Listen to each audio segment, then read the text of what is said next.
श्री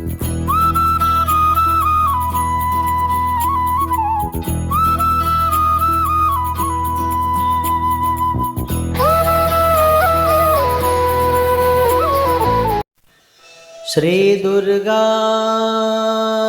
नमः। बोलिए श्री नौ दुर्गा मैया की जय। श्वेते वृषे समारूढ़ा श्वेतांबरधरा शुचिः महागौरी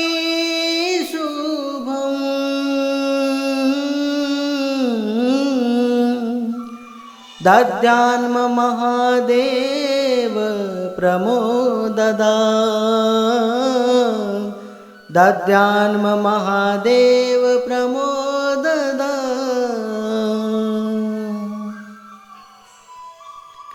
महागौरी की 4 भुजाएं हैं। इनका वाहन वृषभ है।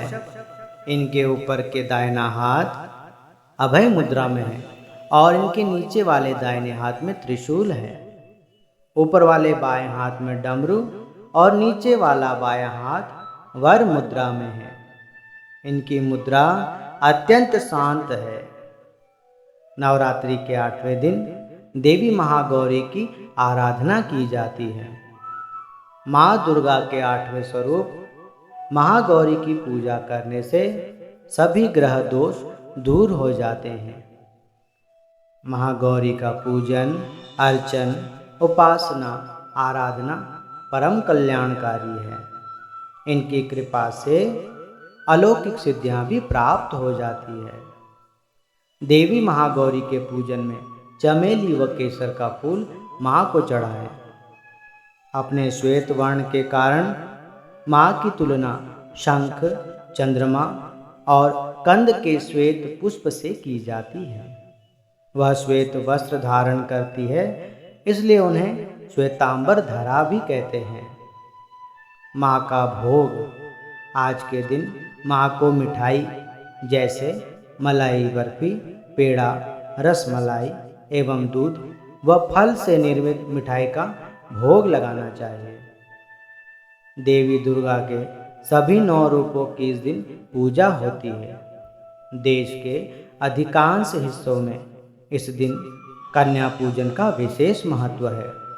छोटी कन्याओं को देवी का स्वरूप मानकर उनकी बड़े प्रेम से पूजा की जाती है और उन्हें भेंट भी दी जाती है। इस खास दिन को दुर्गाष्टमी के नाम से और इस रूप में ही मनाया जाता है। माँ महागौरी की 2-3 प्रचलित कथाएं हैं। पहली कथा, माँ पार्वती ने भगवान शिव जी को अपने पति के रूप में पाने के लिए बड़ी ही कठोर तपस्या की थी।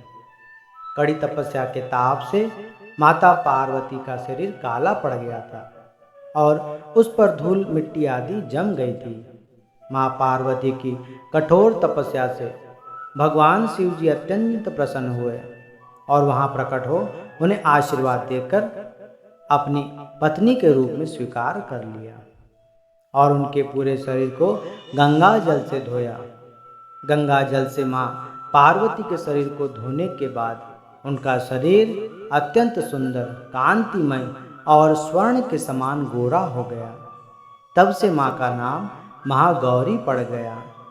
माँ का यह रूप अत्यंत ही करुणामय, स्नेहमय, शांत और मृदुल है। माँ के इस रूप का ऋषि गणों ने कुछ इस प्रकार वर्णन किया है। सर्वमंगल मंगल्ये शिवे सर्वार्थ साधिके शरण्ये त्र्यंबके गौरी नारायणी नमोस्तुते नारायणी नमोस्तुते। माँ की दूसरी कथा इस प्रकार है। एक जंगल में शेर काफी समय से भूख और प्यास से व्याकुल हो वह भोजन की तलाश करता हुआ वहां जहां पहुंचा जहां मैया बैठकर तपस्या कर रही थी। दूर से माँ को देखकर उसकी भूख और भी ज्यादा बढ़ गई और वह उन्हें खाने के लिए उनके समीप गया। और जैसे ही उनके समीप गया और उसके विचार ही बदल गए। उन्हें खाना छोड़कर वहीं बैठकर माँ की तपस्या खत्म होने का इंतजार करने लगा। जब माँ की तपस्या खत्म हुई, उन्होंने अपनी आंखें खोली तो उन्होंने देखा कि उनके सामने एक सिंह अत्यंत ही दयनीय स्थिति में पड़ा हुआ है। वह इतना कमजोर हो गया था जैसे उसके शरीर में प्राण ही ना हो। शेर की यह दशा देखकर माँ को उस पर दया आ गई और माँ ने उसे अपनी सवारी के रूप में स्वीकार कर लिया, क्योंकि माँ के साथ साथ उस सिंह ने भी तपस्या कर ली थी। इसलिए माँ महागौरी के वाहन के रूप में बैल के साथ साथ सिंह को भी गिना जाता है। और तीसरी कथा इस प्रकार है। एक बार भगवान भोलेनाथ द्वारा कहे गए किसी वचन से माता पार्वती जी का मन आहत हो जाता है और पार्वती जी तपस्या करने में लीन हो जाती है।